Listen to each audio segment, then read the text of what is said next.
سورۃ الصافات آیت نمبر 166۔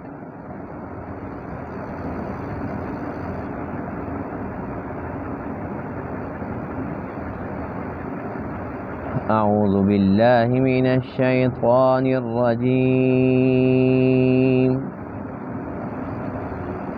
بسم اللہ الرحمن الرحیم۔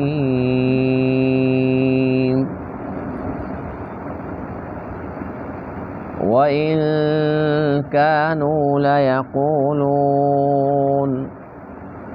لَوْ أَنَّ عِندَنَا ذِكْرًا مِّنَ الْأَوَّلِينَ لَكُنَّا عِبَادَ اللَّهِ الْمُخْلَصِينَ فَكَفَرُوا بِهِ فَسَوْفَ يَعْلَمُونَ۔ وَلَقَدْ سَبَقَتْ كَلِمَتُنَا لِعِبَادِنَا الْمُرْسَلِينَ إِنَّهُمْ لَهُمُ الْمَنصُورُونَ وَإِنَّ جُندَنَا لَهُمُ الْغَالِبُونَ فَتَوَلَّ عَنْهُمْ حَتَّى حِينٍ وَأَبْصِرْهُمْ فَسَوْفَ يُبْصِرُونَ أَفَبِعَذَابِنَا يَسْتَعْجِلُونَ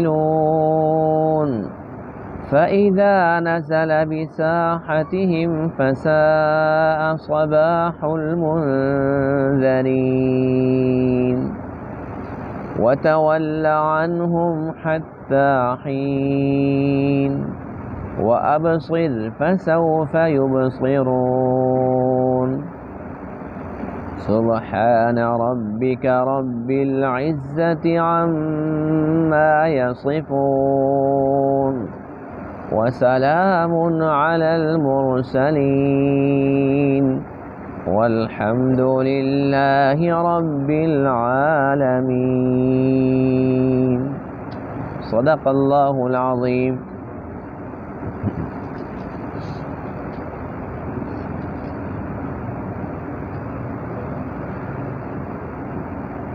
گزشتہ درس میں مشرکین کے مشرکانہ عقائد میں سے اس بات کا ذکر تھا کہ وہ اللہ کے لیے اولاد ثابت کرتے تھے، اور اولاد بھی بیٹیاں۔ فرشتوں کے بارے میں ان کا عقیدہ تھا کہ یہ اللہ کی بیٹیاں ہیں، اور جنات کے ساتھ اللہ کا رشتہ ثابت کرتے تھے کہ جنات العیاذ باللہ کہ یہ اللہ تعالیٰ کے سسرال ہیں۔ اللہ تعالیٰ نے مشرکین کے ان تمام باتوں کو رد فرمایا اور ارشاد فرمایا، سبحان اللہ عما یصفون، اللہ کی ذات پاک ہے ان باتوں سے جو یہ بیان کرتے ہیں، اس لیے کہ یہ تو اللہ کی شان میں گستاخی ہے۔ اللہ کے لیے اولاد ثابت کرنا، اولاد کمزوری ہوتی ہے، گویا اللہ کے لیے یہ لوگ کمزوری ثابت کرنے کی کوشش کرتے ہیں۔ اللہ تعالیٰ نے اس فلسفے کو رد فرمایا۔ آج کے درس میں ان آیات کریمہ کے اندر مشرکین کی ایک اور کارستانی کا تذکرہ ہے، جس کو اللہ تعالیٰ نے ایسے ہی رد فرمایا جیسا کہ گزشتہ درس کے اندر جو کچھ ان کی باتیں تھیں اللہ تعالیٰ نے ان کو رد فرمایا۔ وہ کیا بات تھی؟ بات یہ تھی کہ یہ لوگ بیٹھ کر باتیں کرتے تھے کہ دیکھو یہودیوں کے پاس تورات ہے، عیسائیوں کے پاس انجیل ہے، ہم عرب لوگ ہمارے پاس کوئی بھی کتاب نہیں ہے، اور کہتے تھے کہ یہ یہودی عیسائی یہ بڑے بد نصیب ہیں، ان کے پاس واضح تعلیمات موجود ہیں، اللہ کی طرف سے انہیں کتابیں مل چکی ہیں، اس کے باوجود ان کی حرکتیں دیکھو کہ حق بات مانتے ہی نہیں۔ کہتے کاش ہمارے پاس ایسی کوئی کتاب ہوتی۔ اللہ فرماتے ہیں کیسے مکار اور جھوٹے ہیں۔ ان کے پاس تورات ہے، انجیل ہے، جب تمہارے پاس اس سے بھی اعلیٰ کتاب قرآن مقدس، جب یہ کلام تمہارے پاس آیا ہے، تم نے کیا سلوک کی ہے؟ فضول دعوے، جھوٹی باتیں کہ ہم بڑے نیک ہوتے، ہم ان جیسے بالکل نہ ہوتے، یہاں منظر ہی کچھ اور ہوتا، بڑے متقی ہوتے، بڑے مخلص بندوں میں شامل ہو جاتے۔ اللہ فرماتے ہیں تمہارے پاس میرا رسول آیا، تم نے انکار کیا، تمہارے پاس میرا کلام آیا، تم نے انکار کیا۔ اگر پہلے نہیں تھا تو وہ بات تو ٹھیک ہے، لیکن جب آ گیا تب تم نے کیا سلوک کیے؟ یہ انسانی فطرت ہے، باتیں بنانا، کیونکہ باتیں بنانا بڑا آسان کام ہوتا ہے، اور پھر اللہ کے نبی کی مخالفت کیا کرتے تھے۔ تو ان آیات کریمہ کے اندر اللہ تعالیٰ کا پاک ارشاد ہے کہ ہمارا اپنے رسولوں کے ساتھ یہ پہلے سے وعدہ رہا ہے کہ جو ہمارے رسول ہوتے ہیں، جو ان پر ایمان لانے والے ہوتے ہیں، ہمیشہ ہم ان کی مدد کرتے ہیں، دنیا کے اندر بھی اور آخرت کے اندر بھی۔ اور چونکہ یہ ہماری جماعت، یہ ہمارا لشکر ہوتا ہے، یہ گروہ ہمارا ہوتا ہے، جیسے کہ اللہ تعالیٰ نے صحابہ کے بارے میں فرمایا اولئک حزب اللہ، یہ اللہ تعالیٰ کی جماعت ہے۔ الا ان حزب اللہ هم المفلحون، سن لو اللہ کی جماعت کامیاب جماعت ہے۔ تو اللہ تعالیٰ نے رسولوں کے اوپر ایمان لانے والوں کو اپنی جماعت قرار دیا ہے۔ اللہ فرماتے ہیں کہ جو ہمارے لشکر، ہماری جماعت ہے، ہمیشہ وہی غالب رہے گی، وہی کامیاب رہے گی۔ اور جب اللہ کے نبی ان کو ڈراتے تھے کہ دیکھو پہلی امتوں کے ساتھ کیا ہوا، اگر میری بات نہیں مانو گے تو اللہ تعالیٰ کا عذاب آ جائے گا، تو کہتے تھے وہ کب آئے گا؟ ہم تو اس کے منتظر ہیں۔ ایسے ڈھیڑ تھے، کہتے تھے فَأَسْقِطْ عَلَيْنَا كِسَفًا مِّنَ السَّمَاءِ إِن كُنتَ مِنَ الصَّادِقِينَ، اگر واقعی تو سچا ہے تو پھر آسمان سے ایک ٹکڑا ہمارے پر گرا دے۔ یعنی کہ یہ مذاق سمجھتے تھے، نہ صرف یہ کہ انکار تھا، اتنے ڈھیر تھے، مذاق اڑاتے تھے، عذاب کب آ رہا ہے؟ اللہ فرماتے ہیں کہ ہمارا جب عذاب آتا ہے وہ اکثر صبح کا وقت ہوتا ہے، اور جب وہ ان کے گھر میں آئے گا تو لگ پتہ جائے گا۔ یہ مذاق کی بات نہیں ہے، یہ اللہ کی بات ہے، اللہ کے رسول کی بات ہے جو حق سچ ہے۔ اس لیے اللہ کے عذاب سے بچنے کا ایک ہی راستہ ہے کہ یہ اللہ تعالیٰ کو وحدہ لا شریک مان لیں، اور اللہ تعالیٰ کے پیارے محبوب علیہ السلام کو اللہ کا نبی، اللہ کے رسول، خاتم النبیین مان لیں، تو بس پھر اللہ کے عذاب سے بچ سکتے۔ وَإِن كَانُوا لَيَقُولُونَ، اور بے شک یہ لوگ البتہ کہتے تھے، یہ مشرکین کا تذکرہ ہے، کیا کہتے تھے؟ لَوْ أَنَّ عِندَنَا ذِكْرًا مِّنَ الْأَوَّلِينَ، کہ اگر بے شک ہمارے پاس نصیحت ہوتی پہلے لوگوں کی، لَكُنَّا عِبَادَ اللَّهِ الْمُخْلَصِينَ، البتہ ہم ہوتے اللہ کے مخلص بندوں میں سے۔ فَكَفَرُوا بِهِ، پس جب اللہ کا کلام آیا تو ان لوگوں نے اس کا انکار کیا۔ فَسَوْفَ يَعْلَمُونَ، پس ان قریب یہ لوگ جان لیں گے۔ وَلَقَدْ سَبَقَتْ كَلِمَتُنَا، اور البتہ تحقیق یہ بات، ہماری یہ بات پہلے ہو چکی ہے، لِعِبَادِنَا الْمُرْسَلِينَ، ہمارے ان بندوں سے جو بھیجے ہوئے ہیں، یعنی رسولوں کے لیے ہماری یہ بات ہو چکی ہے، إِنَّهُمْ لَهُمُ الْمَنْصُورُونَ، کہ بے شک وہ البتہ مدد کیے جائیں گے۔ وَإِنَّ جُنْدَنَا لَهُمُ الْغَالِبُونَ، اور بے شک جو ہمارے لشکر ہیں، جو ہمارا لشکر ہے، البتہ وہی غالب رہیں گے۔ فَتَوَلَّ عَنْهُمْ حَتَّى حِينٍ، بس آپ ان سے رخ پھیر لیجئے ایک معین وقت تک، یعنی اللہ فرماتے ہیں کہ ان کو اپنے حال پہ چھوڑ دیجئے۔ وَأَبْصِرْهُمْ، اور آپ انہیں دیکھیے، فَسَوْفَ يُبْصِرُونَ، پس ان قریب یہ بھی دیکھ لیں گے۔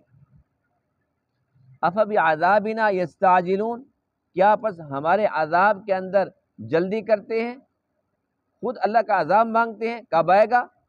فَإِذَا نَزَلَ بِسَاحَتِهِمْ، پس جب وہ اترے گا ان کے صحن میں، فَسَاءَ صَبَاحُ الْمُنذَرِينَ، تو پس ڈرائے ہوئے لوگوں کی صبح بہت بری ہوتی ہے۔ وَتَوَلَّ عَنْهُمْ حَتَّى حِينٍ، اور آپ ان سے رخ پھیر لیجئے ایک معین وقت تک، وَأَبْصِرْ، اور آپ دیکھیے، انتظار کیجئے، فَسَوْفَ يُبْصِرُونَ، پس ان قریب یہ لوگ بھی دیکھ لیں گے۔ سبحان ربک، تیرا رب پاک ہے، رب العزہ، وہ عزت والا رب ہے، عما یصفون، ان باتوں سے جو یہ بیان کرتے ہیں، وسلام علی المرسلین، اور سلام ہے تمام رسولوں پر، والحمد للہ، اور تمام تعریفیں اللہ کے لیے ہیں، رب العالمین، جو تمام جہانوں کا رب ہے۔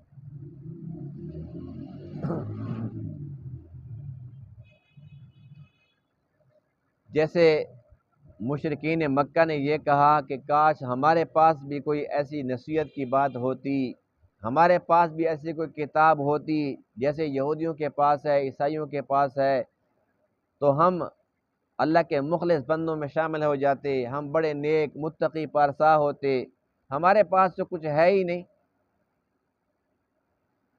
دیکھیے بنی اسرائیل کے اندر اللہ تعالیٰ نے تقریباً 4000 نبی بھیجے، اور بنی اسماعیل میں، جن میں سے یہ اہل عرب تھے،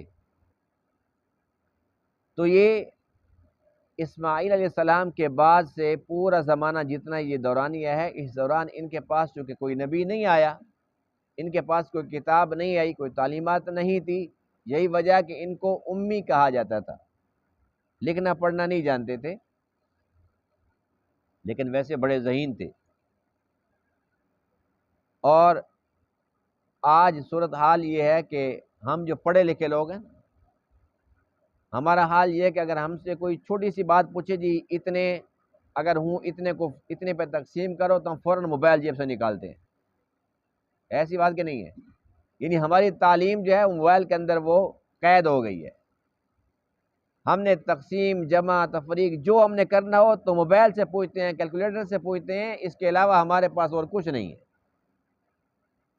یہ اگرچہ ان پڑھ تھے، لیکن ان کے ذہن کا یہ عالم تھا کہ ان کو یاد تھا کہ اتنی بکریاں اور ان کی یہ شکلیں، اور گھوڑوں کے بے شمار گھوڑوں کے نام، یعنی کہ انگلیوں پر حساب کر لیتے تھے، اتنے ذہین تھے کہ لکھنا پڑھنا نہیں جانتے تھے۔ اب ہم تو جلدی جلدی لکھ لیتے ہیں کہ اگر بھول گیا تو بس پھر بات گئی، لکھ بھی نہیں سکتے تھے لیکن بات بھولتے بھی نہیں تھے۔ بڑے بڑے شعراء بڑے بڑے قصیدے لکھتے تھے، یعنی پڑھتے تھے۔ بہرحال ذہین لوگ تھے، وہ بے وقوف نہیں تھے، تو ان لوگوں نے اس وقت یہ کہا کہ ہمارے پاس کوئی تعلیمات نہیں ہے، تو اللہ فرماتے ہیں کہ جب نہیں تھی تب تو نہیں تھی، جب تعلیمات آئی ہیں، میرا رسول آیا، میرا پیغام لایا، تب تمہارا رد عمل کیا تھا؟ میرے رسول کو تم نے کیا کچھ نہیں کہا، شاعر کہا، مجنوں کہا، کاہن کہا، کتنی باتیں تم لوگوں نے تو سنائی ہیں، اور میرے کلام کے بارے میں تم نے کہا ان ھذا الا اساطیر الاولین، یہ تو پہلے لوگوں کی قصے کہانی ہے، اور کہنے لگے قوم عاد، قوم سمود کے تذکرے ہیں، اور اس سے اچھے قصے تو ہمیں آتے ہیں۔ یہ ان لوگوں کی باتیں تھیں، لیکن باتیں بنانا آسان تھا نا، بات تو کر دی۔ اللہ تعالیٰ نے اس بات کا تذکرہ بھی قرآن میں کیا، اس کا جواب بھی پھر قرآن کے اندر فرمایا کہ اس کا جواب ہم نے ان کو یہ دیا۔ اس کی مثال آج کے دور میں یوں ہے، مثال کے طور پر ہماری نیت تو کہیں جانے کی پہلے سے نہیں ہوتی، اب اگر خدا نہ خواستہ وہ بندہ ہمیں بلانا بھول گیا یا لیٹ ہمیں بتایا، تو ہم کیا کہتے ہیں؟ بس یہ آپ مجھے 2 دن پہلے بتا دیتے نا، اب میں کیا کروں، آپ نے بتائی ایسے وقت میں، اور اندر سے بڑے خوش ہو رہے ہوتے ہیں کہ شکر ہے کہ اس نے مجھے 2 دن پہلے نہیں بتایا۔ ایسی بات ہے یا نہیں ہے؟ آواز تو کسی کی بھی نہیں ہے۔ یہ تو میں ویسے کسی اور کے بارے بتا رہا ہوں، آپ کے بارے تو بات نہیں کر رہا۔ آپ تو ماشاءاللہ سارے کے سارے جو ہے نا جی بالکل پرفیکٹ بات کرتے ہیں، اور کبھی ایسی بات سوچی بھی نہیں ہے۔ میں ویسے لوگوں کی باتیں کر رہا ہوں، تو ہے نا ایسی بات؟ آپ کی نہیں کر رہا ہوں، کیوں ڈر رہے ہیں آپ کی نہیں بات کر رہا ہوں جی، تو ڈرنے کی کیا بات ہے؟ میں بتا رہا ہوں نا بھی آپ کی بات نہیں کر رہا ہوں۔ آپ کو تو ٹائم کے ٹائم بلاؤ تو سب سے پہلے پہنچ جاتے ہو، ہے نا ایسے؟ تو یعنی کہ ایک بہانہ ہوتا ہے کہ جی مجھے آپ نے پہلے نہیں بتایا، اوہو آپ نے یہ کیا کر دیا۔ اچھا، اور اگر بندہ بھول جائے، یہ تو ہے نا کہ بندہ لیٹ بتایا تو پھر اس کے بعد یہ ہوتا ہے جی مجھے پہلے بتاتے، اور اگر وہ بھول جائے اور پھر ہمیں وہ ملے، اندر سے تو خوش ہوتے ہیں شکر نہیں بلایا اور جان چھوٹ گئی، لیکن پھر ہم اس کو گلہ دیتے ہیں جی میں تو انتظار کرتا رہا۔ میں نے کہا شاید ہو سکتا ہے کہ لیٹ کارڈ آ جائے، ہو سکتا ہے کہ وہ مجھے فون پہ دعوت دے دے، اور اگر آپ بچہ بھی بھیج دیتے نا تو دیکھتے کہ میں پھر کیسے آتا۔ تو یہ ہوتے ہیں صرف بہانے۔ تو یہی بہانہ مشرکین مکہ کر رہے تھے کہ ہمارے پاس کوئی کتاب ہوتی، ہمارے پاس اگر آسمانی تعلیمات ہوتی، ہمارے پاس اگر پہلے لوگوں کی نصیحت ہوتی، لَكُنَّا عِبَادَ اللَّهِ الْمُخْلَصِينَ، تو ہم اللہ کے بڑے مخلص اور نیک بندے ہوتے۔ نہیں تھی تو چلو ٹھیک ہے، اس وقت تو بڑی باتیں کر رہے تھے۔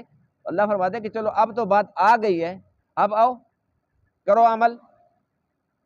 کہاں عمل کرنے والے تھے؟ تو باتیں آسان ہیں اور عمل مشکل ہوتا ہے۔ بہرحال یہ تھی ان لوگوں کی باتیں، اور پھر جب اللہ کے نبی نے ان کو ڈرایا کہ دیکھو میں اللہ تعالیٰ کا سچا نبی ہوں، سچا رسول ہوں، اور میں اللہ کا پیغام لے کر آیا ہوں، اس کو ماننا ہی پڑے گا، اس کے بغیر کامیابی ناممکن ہے۔ اگر نہیں مانو گے اللہ کا عذاب آ جائے گا۔ تو آپ کہنے لگے کہ اچھا ٹھیک ہے، پھر ہم انتظار کر رہے ہیں کہ وہ عذاب کب آتا ہے۔ مختلف قسم کی باتیں کرتے رہے کہ عذاب آ جائے آ جائے، تو اللہ فرماتے ہیں افبعذابنا یستعجلون، کیا عذاب مانگنے کے اندر بھی ان کو جلدی ہے؟ کیا یہ کوئی مذاق ہے؟ فرمایا کہ عذاب جب میں چاہوں گا تو بھیج دوں گا۔ فَإِذَا نَزَلَ بِسَاحَتِهِمْ فَسَاءَ صَبَاحُ الْمُنذَرِينَ، فرمایا کہ یاد رکھو کہ جب ان کے صحن میں اترے گا عذاب، پھر انہیں سمجھ آئے گی کہ یہ کیا ہوا ہمارے ساتھ۔ فرمایا کہ جو ڈرائے ہوئے لوگ ہیں ان کی صبح بری ہوتی ہے۔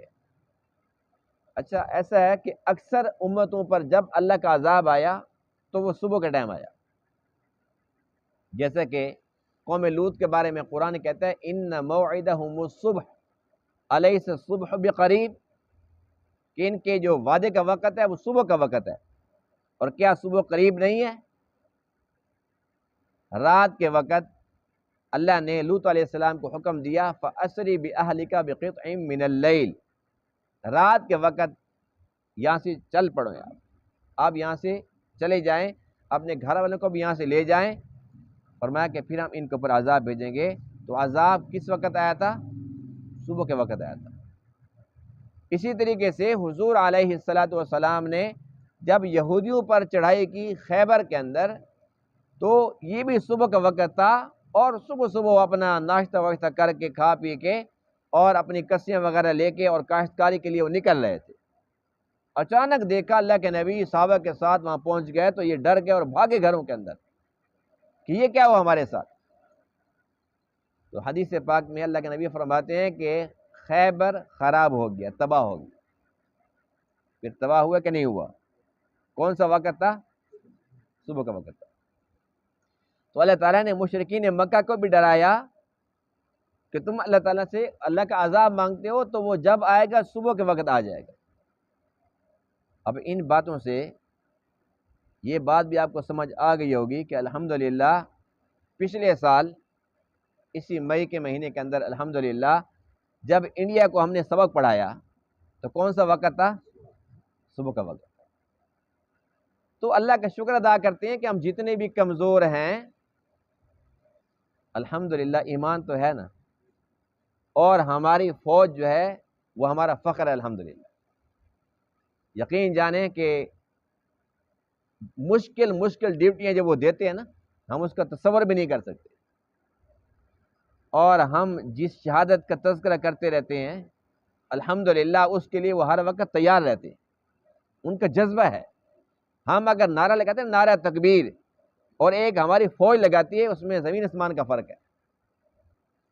علامہ اقبال رحمہ اللہ نے اس پر ایک بات فرمائی تھی کہ ملا کی اذاں اور مجاہد کی اذاں اور، تو اس کا پس منظر یہی ہے، اذان تو ایک جیسی ہوتی ہے لیکن دونوں کی اذان میں بڑا فرق ہوتا ہے۔ تو ہماری فوج کے اندر الحمدللہ الحمدللہ یہی جذبہ ہے، اور وہ سب جانتے تھے کہ صبح کے وقت حملہ ہوتا ہے۔ اللہ کے نبی نے خیبر پر صبح کے ٹائم کیا تھا، تو ہم نے اسی کے مطابق اللہ کے نبی کی سنت کو اپنانا ہے، اور رات کی تاریکی میں نہیں جیسے ہندو بنیا کرتا ہے۔ ہم دن دہاڑے کریں گے، صبح کے ٹائم کریں گے۔ اللہ کی مدد آئی ہے کہ نہیں آئی؟ اللہ کا قرآن کہتا ہے اِنَّا لَنَنصُرُ رُسُلَنَا وَالَّذِينَ آمَنُوا فِي الْحَيَاةِ الدُّنْيَا وَيَوْمَ يَقُومُ الْأَشْهَادُ۔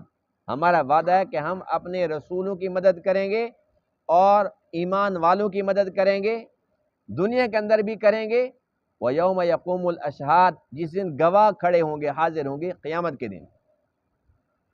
تو اللہ کی مدد جو ہے وہ ایمان والوں کے ساتھ ہوگی۔ شرط یہ ہے کہ ایمان کامل ہو، شرط یہ ہے کہ ہم 100% مسلمان ہوں، تو اللہ بھی وہی، اس کے فیصلے بھی وہی، اس کی طاقت بھی وہی۔ سبحان ربک رب العزت عما یصفون، اس ایک جملے کے اندر اللہ کی کتنی پیاری شان ہے کہ تیرا رب جو عزت والا رب ہے وہ پاک ہے، تمام کمزوریوں سے پاک ہے، ان باتوں سے پاک ہے عما یصفون جو یہ لوگ کہتے ہیں، وہ ساری باتیں غلط ہیں۔ وسلام علی المرسلین، اور تمام رسولوں پر سلام۔ اللہ کے رسولوں کی خدمات بہت زیادہ ہیں، ان کی قربانیاں بہت زیادہ ہیں، تو اللہ نے ان پر سلام بھیجا ہے۔ اللہ کا سلام ایسے تھوڑی ملتا ہے۔ والحمدللہ رب العالمین، اور تمام تعریفیں اللہ کے لیے ہیں، تمام جہانوں کا رب ہے۔ ہمیں کیا پتہ کتنے جہان ہیں، ہمیں تو نظر آتا ہے ایک جہان، ہم کہتے ہیں دنیا اور آخرت، لیکن کتنے جہان ہیں اللہ کے علم میں ہے۔ جتنے بھی جہان ہیں اللہ تعالیٰ تمام جہانوں کا رب ہے، اور اس میں کوئی شک والی بات نہیں ہے۔ والحمدللہ رب العالمین، فرمایا کہ تمام تعریفیں اللہ کے لیے ہیں۔ کسی بھی چیز کی تعریف کرو، کرتے کرتے کرتے ابتدا کسی چیز کی تعریف سے ہم کریں گے، انتہا اللہ پہ جا کے رکے۔ کوئی بھی چیز ہے بہت خوبصورت ہے، تو پھر انتہا میں یہی بات ہوگی کہ اس کو خوبصورت بنایا کس نے، فلاں اتنا طاقتور ہے، طاقت دی کس نے ہے، فلاں میں اتنی خوبیاں ہیں، دی کس نے ہے۔ تو ہر ایک چیز کی تعریف حقیقتاً اللہ ہی کی تعریف، تو ہم اللہ تعالیٰ کی تعریف کرتے ہیں الحمدللہ، اور اللہ کی تعریف کو کرے یا نہ کرے وہ ہے ہی تعریفوں والا۔ اگر کوئی بندہ اللہ تعالیٰ کی تعریف میں کہتے ہیں الحمدللہ الحمدللہ، اللہ کی حمد بیان کرتا ہے، وہ تو ہے ہی تعریفوں والا، اللہ تعالیٰ اس بندے کو بھی قابل تعریف کر دیتا ہے۔ تو ہمیں چاہیے کہ ہم یہ بابرکت کلمات ہیں، جیسے نا سبحان ربک، یعنی کہ سبحان اللہ، اسی طریقے سے الحمدللہ، لا الہ الا اللہ، اللہ اکبر، سبحان اللہ و بحمدہ سبحان اللہ العظیم، یہ چھوٹے چھوٹے کلمات ہیں لیکن ہیں بہت پیارے، اللہ کو بہت پسند ہیں۔ اللہ کی حمد و ثنا انسان کرے، اللہ تعالیٰ بہت راضی اور بہت خوش ہوتا ہے۔ تو ہمیں چاہیے کہ اپنی زبان ہر وقت اللہ کے ذکر سے تر رکھیں، جیسا کہ آپ علیہ الصلوۃ والسلام ہر وقت اللہ کا ذکر کرتے رہتے ہیں۔ اللہ تعالیٰ تمام باتوں کو سمجھنے عمل کرنے کی توفیق عطا فرمائے۔ وآخر دعوانا الحمدللہ رب العالمین۔